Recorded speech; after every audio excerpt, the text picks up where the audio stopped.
Hi అండి. ఎలా ఉన్నారు అందరూ? ఈ పాటికే మనం చేయబోయే రెసిపీ ఏంటో మీ అందరికీ అర్థమైపోయి ఉంటుంది. లేట్ చేయకుండా మనం వీడియోలోకి వెళ్ళిపోదాం. ఫస్ట్ అయితే ఎగ్స్‌ని కొంచెం సాల్ట్ వేసుకొని బాయిల్ చేసుకొని పక్కకు తీసి పెట్టుకోవాలండి.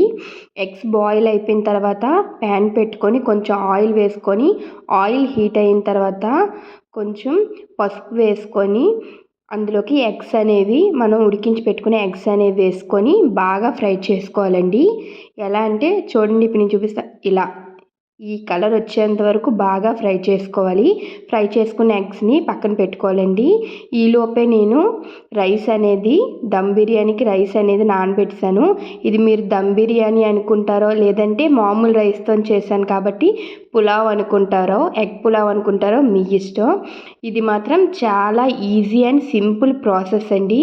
పిల్లల లంచ్ బాక్స్లో కానీ హస్బెండ్స్ లంచ్ బాక్స్లో కానీ ఈ రెసిపీ హైలైట్ అండి. మీరు అనకూడదు కానీ అరగంటలోన ఈ రెసిపీ అనేది మీరు కంప్లీట్ చేసేయచ్చు. అయితే ఫస్ట్ అయితే ప్యాన్ పెట్టుకొని అందులో కొంచెం ఆయిల్ హీట్ చేసుకొని ఆనియన్స్ అనేవి కొంచెం కరివేపాకు వేసుకోవాలండి. నా దగ్గర అయితే కొత్తిమీర లేదు, అందుకే నేను వేయలేదు. మీ దగ్గర ఉంటే మాత్రం మీరు వేసుకోండి.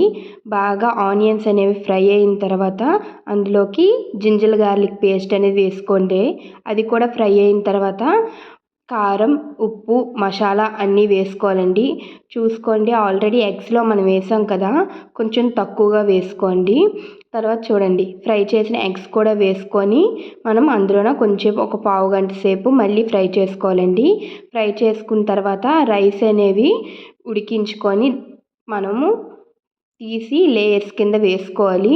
ఆ క్లిప్ అయితే మిస్ అయ్యిందండి, ఏమనుకోవద్దు.